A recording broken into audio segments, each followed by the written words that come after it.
حضرت بلال حبشی رضی اللہ تعالیٰ عنہ نے سارا گھر کا کام کاج خود سے سنبھال لیا تھا. ایک دن غائب ہو گئے حضرت بلال اذان دے کے, فجر کی اذان دے کے. ایک دن فجر کی اذان دے کے غائب نہیں ہونا چاہیے. کیا خیال ہے آپ کا؟ مؤذن کو اذان دے کے غائب, اسے مسجد میں پھر رہنا چاہیے. حضرت بلال حبشی رضی اللہ تعالیٰ عنہ اذان پڑھی, غائب ہو گئے. صحابہ ڈھونڈ رہے ہیں بلال کدھر ہے, اقامت پڑھے. حضور نے فرمایا ٹھہر جاؤ, بلال آئے گا تو اقامت پڑھے گا.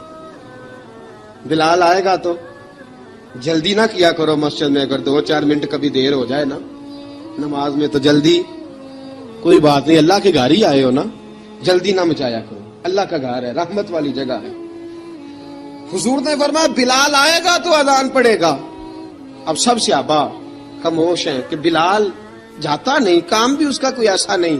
حضرت بلال دوڑے آئے, جلدی دوڑے آئے. رسول پاک صلی اللہ علیہ وسلم نے سوال ہی نہیں کیا کہ بلال تو کدھر سے آیا ہے. فرمایا آ گئے ہو؟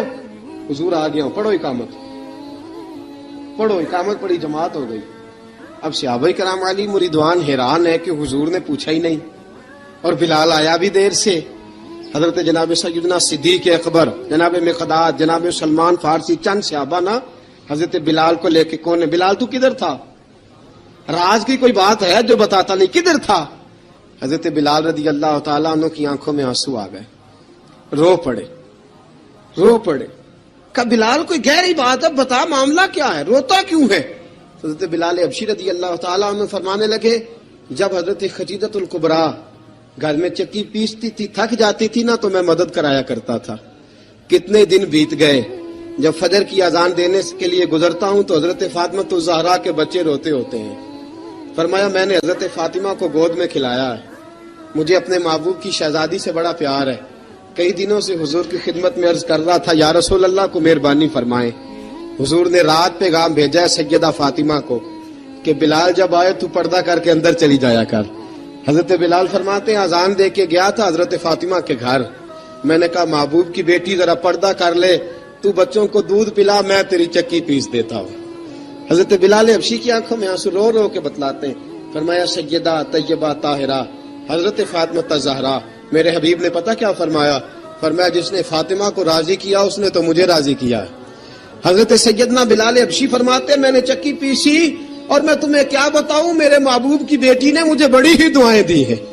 انہوں نے مجھ پر بڑا ہی اظہار محبت فرمایا ہے. فرمایا میں آذان سے لے کر جماعت تک لوگ تسبیحاں رولتے ہیں, لوگ قرآن کی آیات کی تلاوت کرتے ہیں. آذان سے لے کر جماعت تک لوگ مختلف قسم کے اذکار میں مشغول ہوتے ہیں. فرمایا میرا ذکر سنو, میری تلاوت سنو, میرا وظیفہ سنو. میں آذان سے لے کر جماعت تک محمد عربی کی بیٹی کی خدمت کرنے چلا جاتا ہوں. رسول پاک صلی اللہ علیہ وسلم کی شہزادی کی چکی پیس کے آیا. حضرت بلال نے اس انداز میں, بدر کی جنگ لگ گئی, بدر کا مارکا, حضرت بلال کے ہاتھ میں تلوار ہے. کہا میں لڑوں گا, پورا جہاد کروں گا. امیہ بن خلف جو بڑا مارا کرتا تھا نا, وہ دوڑ رہا تھا اپنے بیٹے کو لے کے. آگے کچھ صحابہ کھڑے تھے, وہ قریب سے گزرنے لگا. حضرت بلال نے فرمایا ذرا پکڑنا امیہ کو, یہ مجھے مارا کرتا تھا, ذرا پکڑنا, نہ جانے نہ دینا. امیہ کو صحابہ نے روکا. حضرت عبد الرحمن ابن عوف نے پکڑ کے ایک زور سے گھونسا مارا, ادھر جا کے گرا. حضرت بلال تلوار لے کے کھڑے ہیں امیہ کے سر پہ. کہا امیہ میں تجھے نہیں کہا کرتا تھا اللہ میرے مصطفیٰ کو بڑی عزتیں عطا فرمائے گا؟ میں تجھے نہیں کہا کرتا تھا کہ خدا ہمیں غلبہ دے گا؟ هو الذی ارسل رسولہ بالہدی ودین الحق لیظہرہ علی الدین کلہ. میں نہ کہا کرتا تھا کہ اللہ اس دین کو ہر دین پہ غلبہ دے گا. فرمایا دیکھ اللہ نے ہمیں عزت دے دی, دیکھ تو ذلیل کر دیا گیا. حضرت بلال نے مارا, گردن اڑا دی. حضرت ابوبکر صدیق پیچھے دیکھ رہے تھے, دوڑے ہوئے آئے. کہا بلال مبارک ہو, بلال مبارک ہو, آج تو تیرے سارے بدلے پورے ہو گئے. حضرت بلال نے سجدہ شکر ادا کیا. میرے دوستو بڑی باتیں ہیں جناب بلال کی کرنے والی.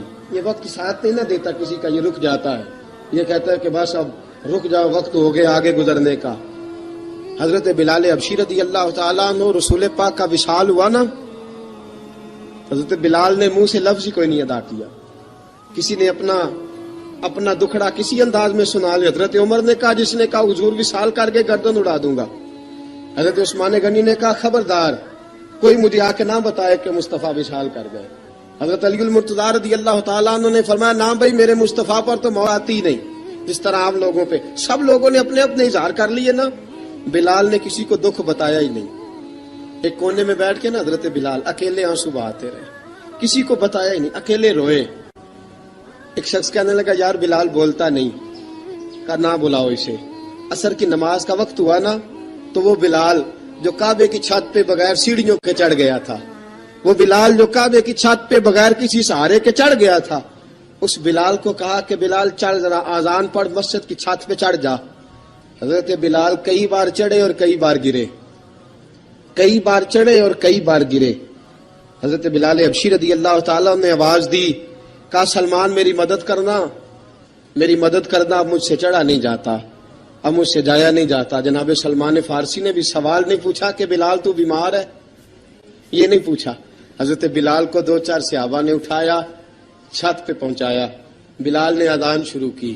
جب کہا نا اللہ اکبر اللہ اکبر, وہ آواز جس میں بڑا سوز ہوتا تھا, بڑی درد, بڑی بلندی ہوتی تھی, بڑا جوش خروش ہوتا تھا, آج وہ آواز دب گئی.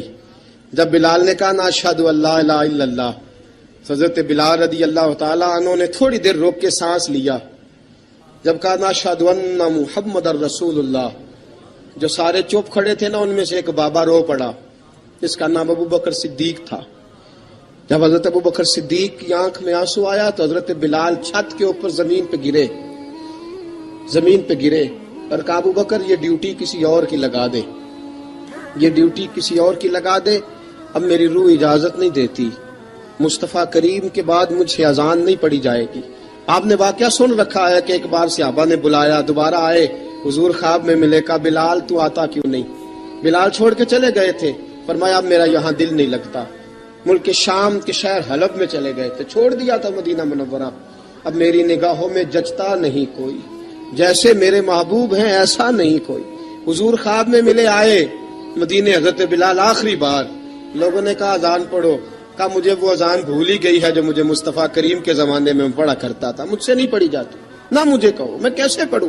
امام حسن اور حسین نے آ کے دامن تھاما نا تو کہا بیٹا میں تمہاری نانی کا بھی نوکر رہا ہوں, میں تمہاری ماں کی چکی بھی پیستا رہا ہوں, مجھ سے کوئی فرمائش نہ کر ڈالنا.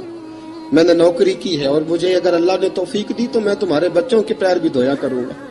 لیکن امام حسن رضی اللہ تعالیٰ عنہ نے فرمایا بلال ایک بار تو اذان سنانی پڑے گی. سنائی بلال نے اذان. کوئی گھر مدینے میں ایسا نہیں تھا جہاں سے رونے کی آواز نہ آئی ہو. حضرت عمر فاروق رضی اللہ تعالیٰ عنہ اپنے زمانے میں شام گئے تو جناب بلال حبشی رضی اللہ تعالیٰ عنہ سے کہا کہ اذان پڑھو. حضرت بلال نے فرمایا میں پڑھ ہی نہیں سکتا. بڑی ہمت کے بعد اذان پڑھی اور جناب بلال نے کہا تم اگر روئے نہ تو میں اذان پڑھوں گا. رونا نہ, وعدہ لے لیا. حضرت عمر تو نہ روئے لیکن معاذ ابن جبل نے رونا شروع کر دیا. جب معاذ ابن جبل روئے تو پھر عمر بھی روئے, جب عمر روئے تو پھر بلال بھی روئے. وہ اذان اشہد ان لا الہ الا اللہ تک گئی. رسول پاک کے بعد پھر اذان اس سے آگے بڑھ نہ سکی. حضرت بلال کا وقت وصال آیا. حضرت ابو درداء کے داماد تھے جناب بلال حبشی. حضرت ابو درداء بہت معتبر صحابی ہیں, ان کی بیٹی حضرت بلال کے گھر میں تھی. حضرت بلال کا وقت وصال آیا تو آپ کی بیوی کہنے لگی بڑے افسوس کی بات ہے, آپ بچھڑ رہے ہیں. فرمایا افسوس نہ کر, مجھے مبارک دے, میں آج بچھڑوں گا تو جا کے رسول پاک سے ملاقات کروں گا. حضرت بلال حبشی نے, میرے دوستو غریب آدمی تھے نا, مال تو زیادہ نہ دے سکے لیکن انہوں نے خدمت اس طرح کی. آپ میں کھنگالتا رہا کتابیں, 28-29 کتابیں میں نے کھنگالی اس ہفتے میں حضرت بلال پر. حضرت بلال کا دعویٰ ہی کوئی نہیں. پوری کتابوں میں, پوری سیرت میں کہیں کوئی دعویٰ ملتا؟ کہیں نہیں کہا میں نے یہ خدمت کی ہے. یہ دعویٰ حضرت بلال کا دعویٰ, میں غور کرتا رہا اس بات پر کہ سب لوگ دعویٰ کر لیتے ہیں نا. بعض صحابہ کے دعوے ملتے ہیں کہ ہم نے فلاں موقع پہ خدمت کی تھی, بلال بدر میں, بلال احد میں, بلال خندق میں, بلال فتح مکہ میں. بلال نے ساری خدمتیں اپنے سر, لیکن بلال کا دعویٰ حضرت بلال نے اپنے منہ سے ایک بار بھی نہیں کہا میں نے یہ خدمت. عشق بہت کیا. غریبوں جان نہ چھڑایا کرو, یہ کہہ کے جان نہ چھڑایا کرو کہ ہم کیا کر سکتے ہیں, ہم کدھر جائیں, ہم آگے بڑھو, عملی طور پہ اپنا آپ پیش کرو, رسول پاک کے عشق میں رنگ جاؤ. حضرت سیدنا عمر فاروق رضی اللہ تعالیٰ عنہ فرماتے تھے بلال اب تو حبشی غلام نہیں, اب تو مصطفیٰ کے صحابی